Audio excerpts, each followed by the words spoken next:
Welcome to my YouTube channel. Jangan lupa di like, komen, dan subscribe.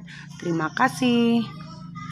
Hai teman-teman, di video kali ini aku mau sharing sedikit tentang pengalaman aku pasca operasi, waktu operasi dan pasca operasi pengangkatan benjolan di payudara. Sebelumnya aku mau kasih tahu, aku tahunya ada benjolan itu sekitar 6 bulan gitu, tahunya gitu. Tahunya itu pun karena tadinya tahun 2021 bulan November itu aku merasakan nyeri di bagian ketiak aku, dekat payudara aku ya. Jadi aku itu nyerinya itu pas waktu aku mau deket-deket menstruasi gitu. Jadi aku iseng-iseng tes gitu, karena tiap bulan itu aku iseng-iseng tes, siapa tahu aku hamil gitu kan, karena aku nggak pakai KB gitu kan. Jadi aku iseng-iseng tes, itu ternyata itu 2 garis gitu. Aku senang kan. Jadi aku mikir gini, mungkin itu nyeri yang aku rasakan kemarin itu gara-gara aku lagi hamil gitu kan. Jadi tapi karena ini kan aku kalau memang itu tadi ini kehamilan ketiga gitu, karena anak aku udah 2 gitu. Jadi umur aku itu 32 tahun. Setelah itu kan nggak berjalan lama, 6 minggu aku pendarahan gitu. Jadi ya udahlah gitu. Jadi tapi setiap aku udah mau datang bulan itu kok ngerasa payudara sebelah kiri aku tuh nyerinya itu beda sama payudara sebelah kanan gitu. Jadi aku iseng-iseng pas tiduran gitu, aku raba gitu, kok ada benjolan gitu kan. Jadi aku merasa, loh kok ada benjolan ya, kayaknya kalau benjolan itu mikirnya udah macam-macam gitu. Jadi aku searching, aku sering nonton YouTube teman-teman yang lain gitu. Mereka bilang itu FAM dan mungkin dari hormon gitu. Terus itu tapi biar lebih taunya itu lebih pastinya itu harus diperiksakan ke dokter gitu, atau ke rumah sakit gitu. Jadi aku kemarin itu udah aku periksa ke rumah sakit. Pertama aku minta rujukan dari puskesmas, kebetulan karena aku itu pakai BPJS gitu. Jadi aku diperiksa, pihak puskesmas itu bilang ini ada benjolan, udah sebesar kemiri gitu. Jadi aku dirujuk ke rumah sakit untuk periksa lebih lanjut dan untuk USG gitu. Jadi aku pergi ke rumah sakit, itu diperiksa dokter. Ini dokternya laki-laki, diperiksa dokter, dan dokternya bilang ini sudah sebesar telur puyuh gitu. Jadi memang harus tapi pas di USG gitu kok dia benjolannya ini keras, terus kayak menyebar. Udah gitu memang gampang bisa digerakkan gitu. Jadi karena umur aku udah 32 dan aku udah memiliki anak gitu, jadi mereka menyarankan aku untuk biopsi kalau nggak salah itu namanya, itu ke dokter patologi.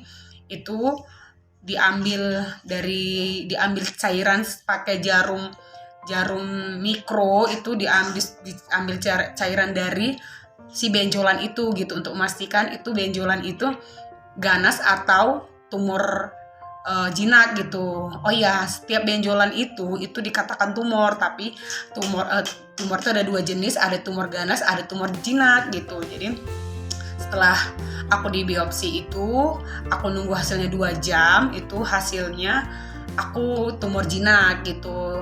Terus memang harus segera diangkat gitu kan. Dokternya bilang udah boleh diangkat. Kebetulan aku tuh tinggal di daerah Sumatera Utara, tepatnya di Balige. Jadi boleh diangkat di rumah sakit AKBP ini juga, AKBP Balige ini gitu, nggak mesti ke Medan gitu kan. Jadi aku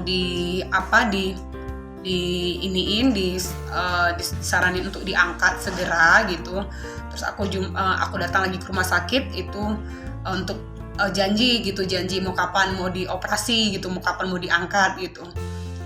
Jadi aku buat janji, dan setelah aku buat janji itu sama dokter gitu, ini dokternya yang periksa aku pertama itu beda sama dokter yang mau operasi aku gitu. Tapi aku diulang lagi diperiksa lagi, diulang lagi gitu, tapi nggak apa-apa ya kan, karena aku mau cepet dilakukan tindakan operasi itu gitu. Jadi aku itu waktu masuk ke rumah sakit itu untuk check up lagi itu sekitar hari Rabu kalau nggak salah, Rabu bulan 6, lupa aku tanggal berapa gitu, Rabu bulan 6. Jadi aku ke rumah sakit, terus sorenya aku disuruh datang lagi untuk rawat inap gitu di rumah sakit opname gitu. Aku datang itu Rabu, aku udah bawa baju, aku udah bawa semua peralatan gitu untuk nanti rawat inap di rumah sakit gitu kan. Setelah aku datang ke rumah sakit, aku tuh belum diapa-apain, aku hanya tiduran aja, aku belum diinfus, belum diapa, tapi perawatnya suruh, "Kak boleh mandi ya, Kak boleh bersih-bersih ya nanti jam 12 mulai jam 12 malam hari Kamis gitu. Kamis dini hari itu aku udah harus puasa gitu kan, karena jam 9 pagi di hari Kamis aku harus akan dilakukan tindakan operasi gitu. Jadi aku udah mulailah hari Kamisnya itu aku puasa gitu kan. Terus Kamis dini hari aku puasa sampai jam 7 pagi aku diimpus gitu kan, sebelum aku diimpus itu jam 6 perawatnya udah nyuruh aku untuk mandi dulu, bersih-bersih dulu gitu, siap-siap dulu gitu. Jadi jam 7 aku diimpus aku merasa sakit ya diimpus, karena aku dikasih obat, disuntikan obat untuk mengetahui aku tuh alergi nggak sama obat yang akan diberikan nanti sama aku lupa itu obat bius atau obat antibiotik gitu, aku lupa. Jadi aku disuntikan itu jam 7, terus sampai jam 9 itu dokternya belum datang juga, dan dokternya pun belum nyuruh aku, perawat juga belum datang gitu kan, masih aku hanya diimpus saja. Jadi aku mikir gini, karena dokternya beda yang mau nanti operasi aku, apa aku di USG lagi gitu. Ternyata jam 10 dokternya itu jam 10 lewat sedikit atau jam 10 gitu atau setengah 11 dokternya perawatnya datang untuk membawa aku pakai tempat tidur itu, membawa aku ke ruang operasi gitu. Jadi di ruang operasi itu, di ruang tenangnya dulu ya gitu, belum di ruang pas operasinya, aku disuruh buka baju, disuruh ganti baju lah, disuruh buka celana, disuruh ganti baju rumah sakit gitu. Terus aku disuruh pakai baju itulah gitu, dibantu sama perawat karena aku pakai infus kan gitu. Terus aku dibawa ke ruang operasi. Teman-teman mungkin udah tahu ya bagaimana ruang operasi itu. Kalau memang belum tahu bisa nanti lihat-lihat searching gitu, tanya sama teman-teman yang lain gitu. Ruang operasi itu bagaimana gitu. Jadi ruang operasi itu aku ditidurkan, dilentangkan gitu. Terus perawat cowoknya sempat nanyain gitu, udah punya anak berapa, apa segala macam gitu kan. Jadi aku jawab gitu. Terus perawatnya sempat bilang, nanti ditidurkan sebentar ya kak gitu kan. Jadi aku mikir tidurkan gimana, diimpus di bius atau kayak mana gitu. Jadi oh iya aku gitu aja kan. Jadi rupanya aku disuntikan dari infus aku tuh kayak biusnya. Ini aku udah bius total ya, bius semua, kita nggak sadar sama sekali gitu kan. Jadi aku dibius total itu.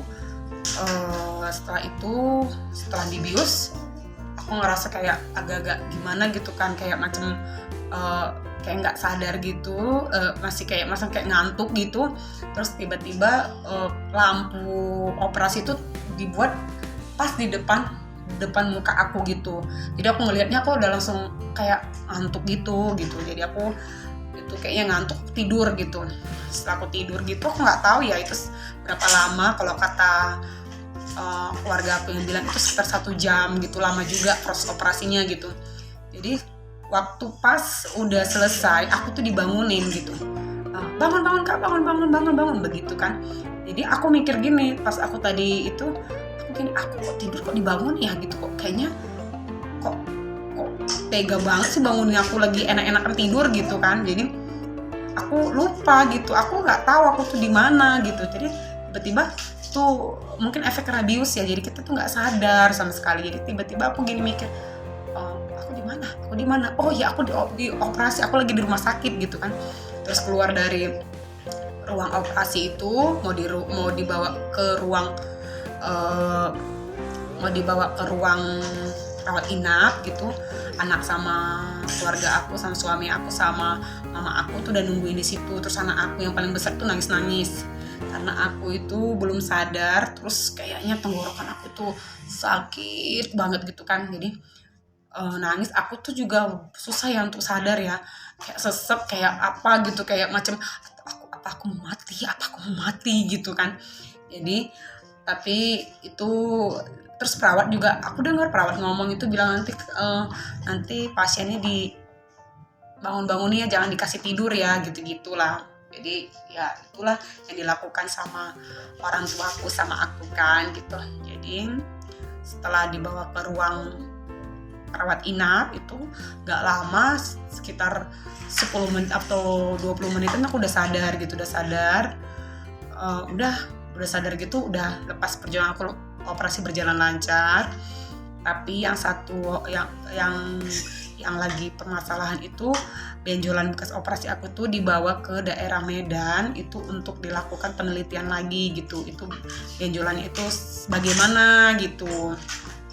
Memang itu kan tumor jinak gitu, cuman tumor jinak ini bisa diteliti lagi karena atau bisa kemungkinan nanti dia umur 50-an atau terkena lagi atau lebih parah gitu. Jadi itu diteliti masih di daerah Medan sana gitu, kota Medan kan. Jadi setelah aku selesai operasi itu, aku merasa ya itu ini sedikit nyeri yang bekas operasinya, baru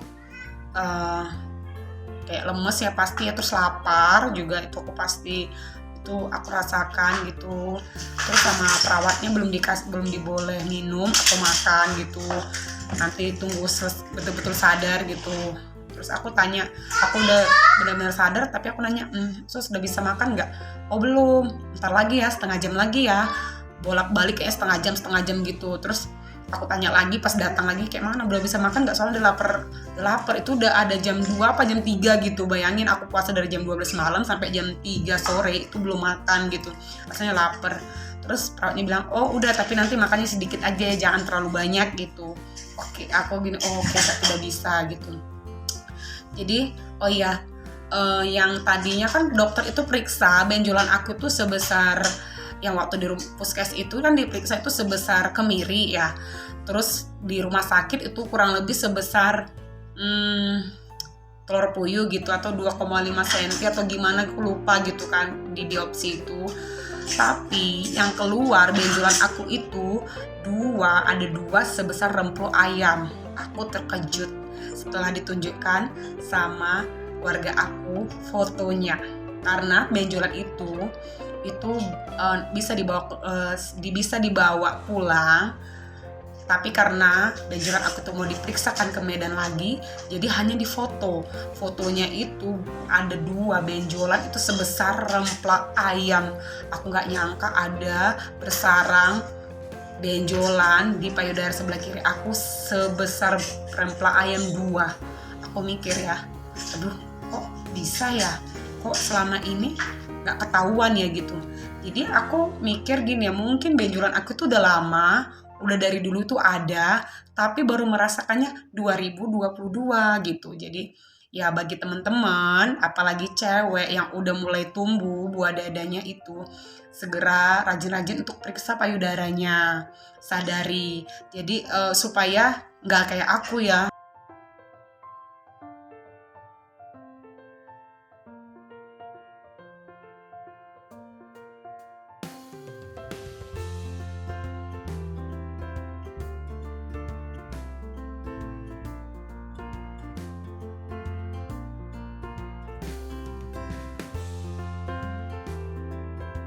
Ini hari Minggu, kami jalan-jalan. Hari Jumat aku baru pulang dari rumah sakit, hari Minggu aku udah jalan-jalan. Ini hari Senin aku ngantar anak aku masuk sekolah TK. Aku lumayan cepet ya sembuhnya teman-teman, karena memang gak sakit sama sekali kok. Jadi jangan takut. Bye.